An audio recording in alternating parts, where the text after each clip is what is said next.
Hora de conversar com Mônica Bergamo. Ontem fomos surpreendidos ali no final da tarde, né, com a capa da revista Veja, que chega às bancas hoje, trazendo ali a decisão de Mauro Cid de confessar os seus crimes envolvendo as joias recebidas pelo ex-presidente Jair Bolsonaro. Mais tarde, o próprio advogado do Cid trouxe detalhes do que ele vai dizer, basicamente que estava cumprindo ordens do ex-presidente e que entregou dinheiro vivo, cash, na mão do Bolsonaro.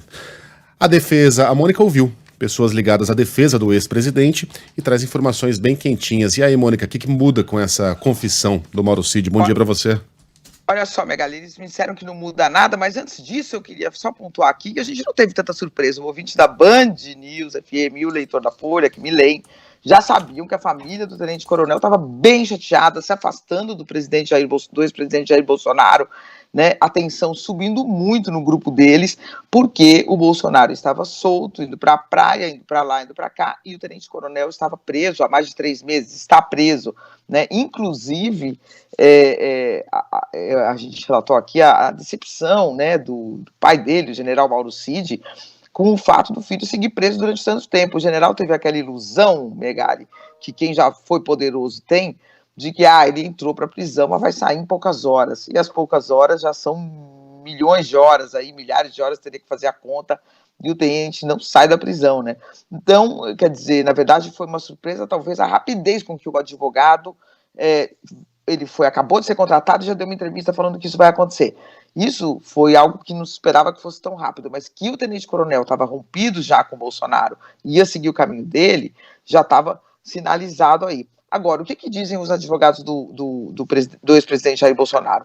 Que nada vai mudar, porque eles falam o seguinte: o ex-presidente tinha o direito de vender as joias. Por quê?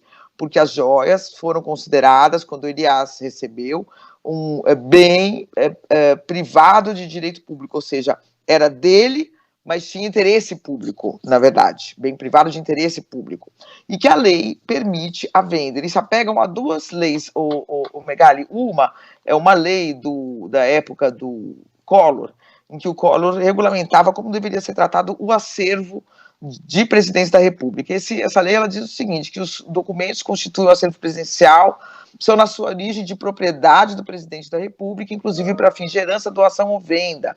Essa lei fala muito de acervos documentais.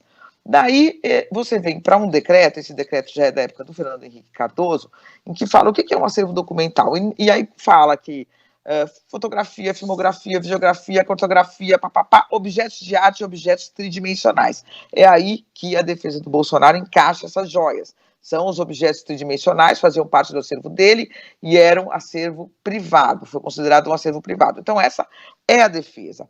Cash ou não cash, quer dizer, não é proibido no Brasil você negociar e você manusear dinheiro em cash. Obviamente, né, o Megali, isso é a defesa do ex-presidente falando. Não é necessariamente o entendimento que vai ter o Ministério Público, muito menos o ministro Alexandre de Moraes. Mônica... esperar para ver o entendimento deles.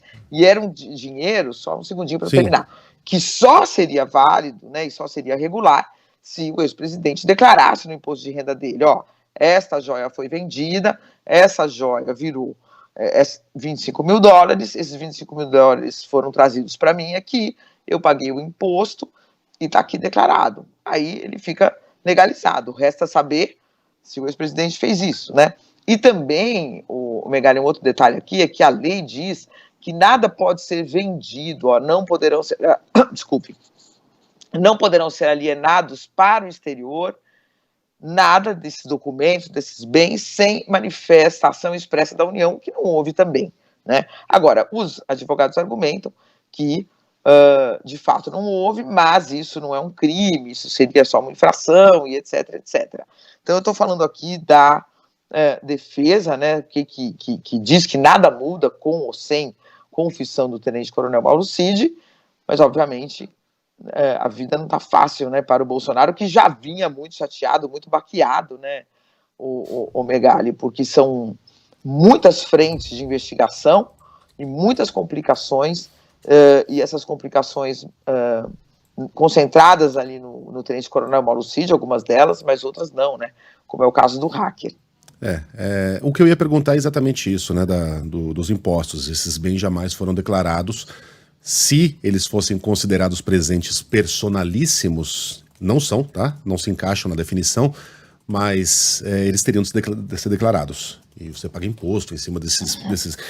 Nada disso para muito em pé, né? Primeiro, esses objetos entraram escondidos aqui no Brasil, né? Fossem objetos personalíssimos, não haveria razão nenhuma para que eles não fossem declarados. Segundo, quando o Estadão, que foi o primeiro veículo a publicar uma reportagem a respeito desse assunto, foi lá e falou das joias, o Bolsonaro estava participando de um evento nos Estados Unidos, lá do CEPAC, né, daquele evento conservador, em que no discurso dele ele disse: estão me crucificando por joias que eu nem sabia que existiam. E era mentira, ele sabia que existiam. Essas joias tinham chegado às mãos dele, o Rolex já tinha passado pela mão dele, o Patek Philippe, que ninguém sabe onde foi parar, já tinha passado pela mão dele. Então, fosse tudo justo, belo e dentro da lei, não haveria nenhuma razão para que ele negasse o conhecimento dessas joias naquele evento nos Estados Unidos. Então, a gente sabe exatamente o que aconteceu, né?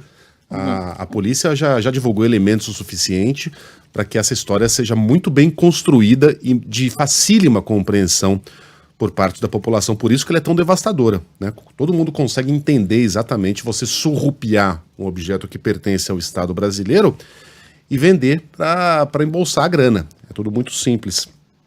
Mas, enfim... defesas existem para defender, né, os seus clientes. Lógico, as defesas pegam toda essa confusão, né, o Megali, os advogados, e tentam colocar dentro de uma linha de legalidade para fazer a defesa, né. Agora, é aquilo que a gente está falando, isso é o que eu estou falando aqui, o que a defesa fala. Você já fez várias contradições, você já fez vários contrapontos, melhor dizendo, né, e o Ministério Público seguramente fará muitos outros, até com mais elementos, e a justiça que decide, né, Alexandre de Moraes.